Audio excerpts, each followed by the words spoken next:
Salut à tous, on se retrouve aujourd'hui pour parler du Paris Saint-Germain ce mercredi 20 avril et on commence directement avec le programme de l'équipe parisienne pour cette fin de semaine et c'est une semaine chargée.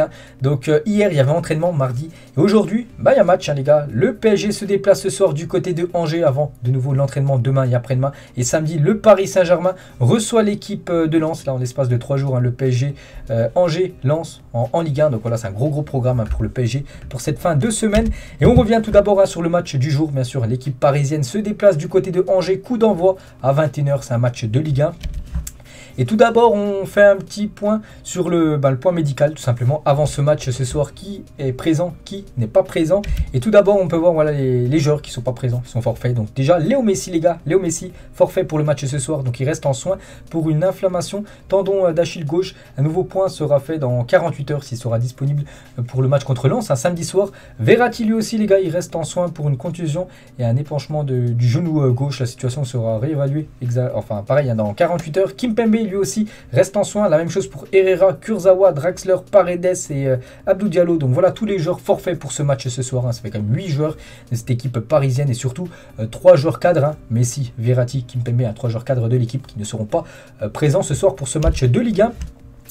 Et on va parler du coach Mauricio Pochettino qui est en conférence de presse hier avant ce match Angers-PSG. Et bien sûr, on revient sur ses déclarations. Donc l'entraîneur du PSG s'est exprimé en conférence de presse. Voilà, ce mardi 19 avril avant ce match ce soir. Donc tout d'abord, l'état d'esprit du groupe. Ce match sera important car il pourrait nous permettre de décrocher un 10e titre dans le championnat de France en cas de victoire. L'objectif est de continuer sur la dynamique de nos derniers matchs. Nous avons enchaîné les succès et nous voulons poursuivre sur notre lancée. Il a dit, toujours avec cette fois-ci l'état de forme des joueurs. Donc certains joueurs comme Messi, Verratti, Kimpembe seront absents demain car il reste en soins. Neymar sera quant à lui suspendu. C'est vrai que j'ai oublié de dire Neymar, les gars, il avait pris trop de cartons jaunes sur les 10 derniers matchs, 3. Voilà, quand on prend 3 sur les 10 derniers matchs, tu es suspendu un match. C'est le match que loupera Neymar ce soir. Ça sera l'occasion pour les joueurs qui ne jouent pas beaucoup d'avoir du temps de jeu et cela permettra aux jeunes de gagner en expérience. Donc en gros, voilà, ce soir, peut-être une équipe bis pourrait commencer cette rencontre et surtout il pourrait donner du temps de jeu aux jeunes du club et ça c'est bien sûr une très très bonne nouvelle pour eux. Le 10e titre qui pourrait être validé peut-être ce soir. Pour le moment, l'obtention du titre n'est pas encore assurée. Nous sommes focalisés sur le déplacement à Angers et sur la victoire le plus tôt sera le mieux pour remporter ce championnat bien sûr. Donc personnellement, ça serait une joie immense de remporter ce 10e titre de champion de France pour le PSG. La motivation est toujours présente car elle est nécessaire pour gagner. Nous devons respecter le football et nos adversaires jusqu'à la dernière journée car c'est la meilleure façon de faire de bonnes prestations. Nous espérons décrocher le titre le plus vite possible, je vous dirai après. Voilà, si victoire ce soir. Les cas de figure, si le PSG peut être sacré champion de France dès ce soir ou peut-être samedi à domicile. Moi je préférerais quand même que ça soit devant les supporters dans quelques jours. Bref, les supporters, voilà, on va en parler. Tout le monde a le droit de s'exprimer. J'espère qu'on pourra fêter ensemble l'obtention du 10e titre dans l'histoire du club. C'est quelque chose d'important pour l'avenir.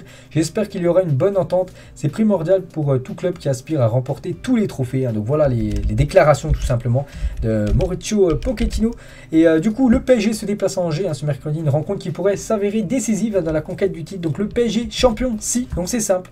Donc si il bat tout d'abord l'équipe de Angers, c'est la victoire ce soir, et l'OM, actuellement dauphin du Paris Saint-Germain, ne gagne pas contre Nantes. Donc là, c'est la victoire du PSG. Match nul de Marseille à domicile pour eux contre l'équipe du FC Nantes. Le PSG sera sacré champion de France ce soir.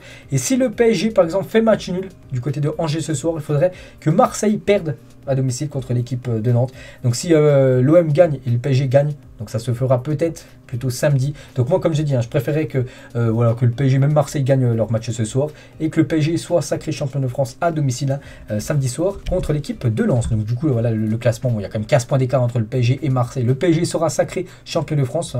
On sait que c'est une question de journée. Est-ce que ça sera soir ou samedi? Verdict dans quelques heures. Les jeunes parisiens, donc Xavi Simons, Edouard Michu et El Shaddai Bichobu, ou même Jeyda Gassama, une première, seront présents dans le groupe pour affronter Angers ce mercredi. Donc voilà, les jeunes qui devraient être présents dans le groupe. Après, j'ai pas dit qu'ils allaient tous jouer, mais voilà, ces jeunes-là devraient avoir au moins un peu de temps de jeu. Surtout, je pense à Simons et peut-être Michu, peut-être les deux, pourraient peut-être commencer titulaire ce match de Ligue 1. Bien sûr, pour l'équipe parisienne, en plus avec tous les blessés, c'est l'occasion parfaite. Et la composition probable face à Angers, donc Keylor Navas devrait coller ce ce soir. Hein. Donnarumma qui a été décevant lors des derniers matchs. Navas devrait goler ce soir. Kehrer, Marquinhos, Ramos. Ramos devrait commencer titulaire avec Bernat, Wijnaldum au milieu de terrain avec Danilo, Egaï et devant ça pourrait être Di Maria, Icardi et Kylian Mbappé en attaque hein, vu que Messi et Neymar ne sont pas là. Donc voilà, ça pourrait ressembler à quoi? Peut-être Simons hein, pourrait être à la place de, je sais pas, Di Maria ou même Icardi, j'en sais rien. Pour l'instant c'est la compo probable, bien sûr on connaîtra la compo officielle à 20 h ce soir. Et les yeux, dans les yeux, regardez la une aujourd'hui du journal de l'équipe et la première affiche Angers PSG. C'est vrai qu'il y a des belles affiches aujourd'hui, mais nous, ce qui nous intéresse, bien sûr, c'est le Paris Saint-Germain du côté de Angers pour peut-être valider hein, ce 10e titre de champion de France et aussi voilà, de remporter bien sûr ce championnat. Il y a aussi des trucs où c'est important, individuel, surtout quand on pense à Kylian Mbappé. Et Mbappé actuellement c'est le meilleur passeur du championnat avec 14 passes D. Donc voilà, s'il pourrait améliorer son score ce soir, bien sûr, s'il venait être passeur D ce soir, hein, Kylian Mbappé. Donc Messi ne pourra pas dépasser Mbappé ce soir vu que Messi ne joue pas. Et concernant aussi le classement des meilleurs buteurs, hein, parce que Terrier, Ben Yedder, Laborde, même Dembélé vont jouer ce soir. Donc il pourrait revenir sur Kylian Mbappé, c'est pour ça qu'Mbappé voudra lui aussi marquer des buts. Hein. L'objectif bien sûr de Mbappé hein, serait de terminer meilleur buteur et meilleur passeur hein, de ce championnat français. Et n'oubliez pas le top 10 des meilleurs buteurs de l'histoire du club. Hein. Donc Mbappé actuellement en deuxième position, 163 buts. Le record c'est toujours Edinson Cavani.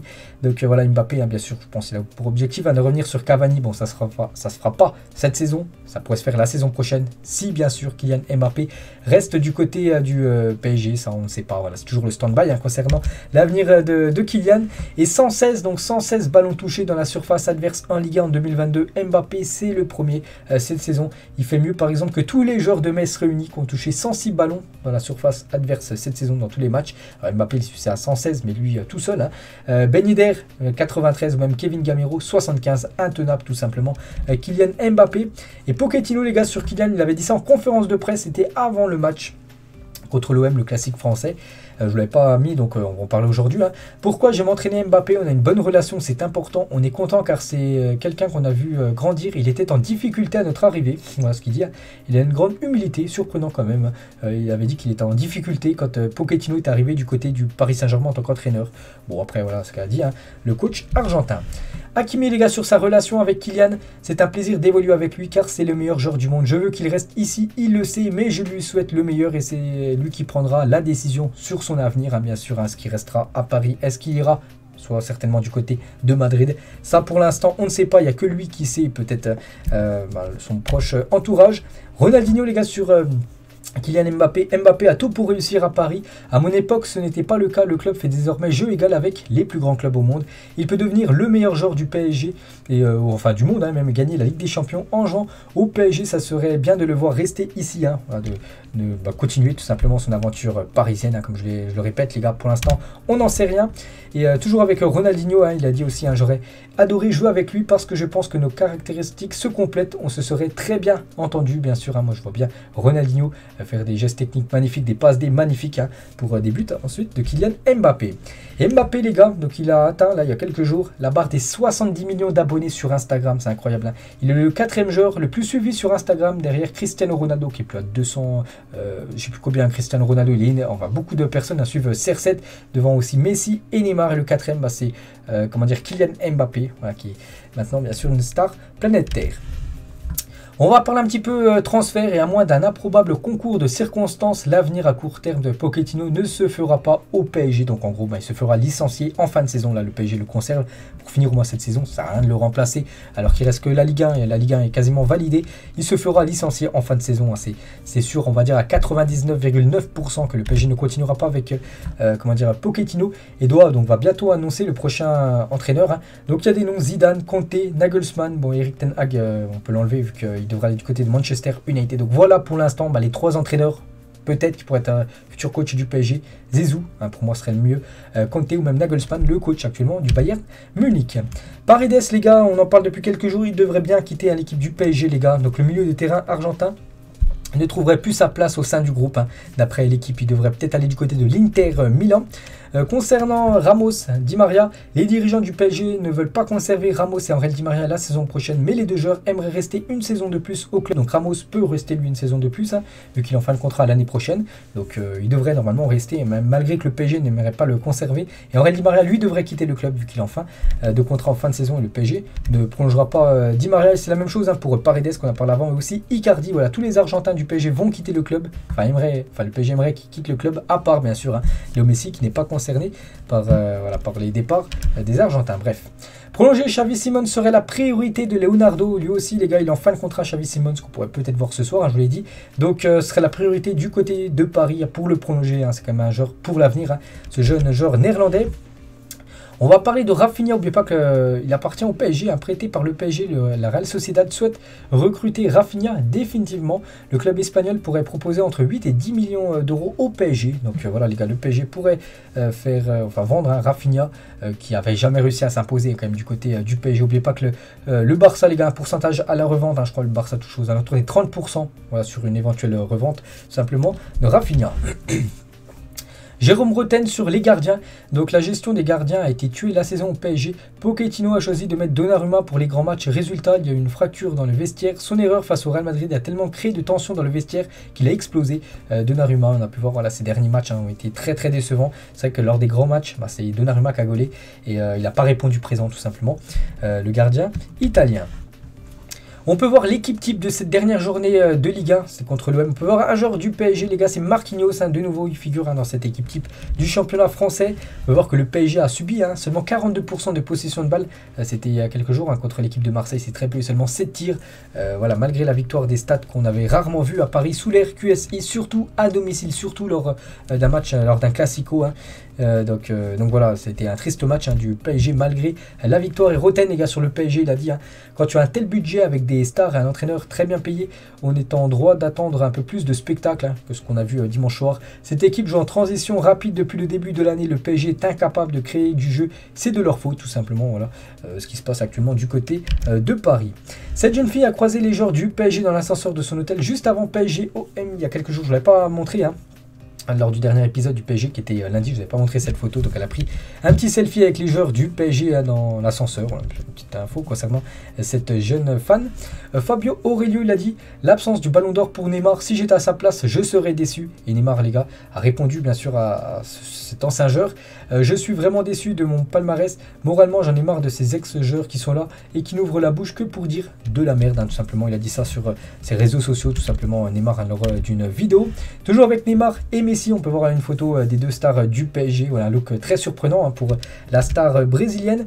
Et on va finir, les gars, cet épisode aujourd'hui concernant l'étoile qu'on entend beaucoup parler ces dernières semaines. L'étoile que le PSG peut mettre au-dessus de son écusson par rapport au 10e titre de Ligue 1 qui va être validé dans les prochains jours, peut-être ce soir. Donc le PSG envisage finalement d'arborer une étoile en cas de 10e titre. Elle devrait figurer sur la manche et non pas sur la face avant du maillot. Donc elle ne sera pas normalement au-dessus de l'écusson, mais plutôt sur la manche. Voilà, donc en gros ils attendent tout simplement de mettre la première étoile une fois-ci sur l'écusson face, donc quand tu auras la victoire en Ligue des Champions, mais pour l'instant il n'y a toujours pas de victoire en LDC. Donc voilà les gars, la fin de cet épisode consacré au Paris Saint-Germain. J'espère que ça vous a plu. On se retrouve demain bien sûr pour un prochain numéro. Ciao à tous.